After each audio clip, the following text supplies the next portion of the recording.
گرمیوں کے ایک تپتے دن ایک پیاسی لومڑی پانی کی تلاش میں ایک گہرے کنویں میں گر جاتی ہے۔ بہت کوشش کے باوجود وہ باہر نہیں نکل پاتی۔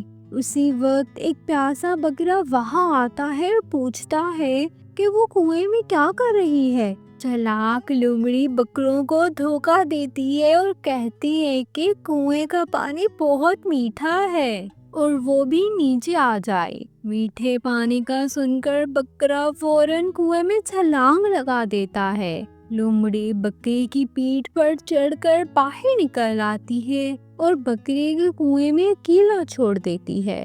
نکلتے ہوئے وہ اسے ایک سبق دیتی ہے، فیصلہ کرنے سے پہلے اچھی طرح سوچو۔ تو اس کہانی سے یہ سیکھ ملتی ہے، جلد بازی میں کیے گئے فیصلے اکثر نقصان دہ ثابت ہوتے ہیں، اس لیے ہمیشہ انجام پر غور کرنا چاہیے۔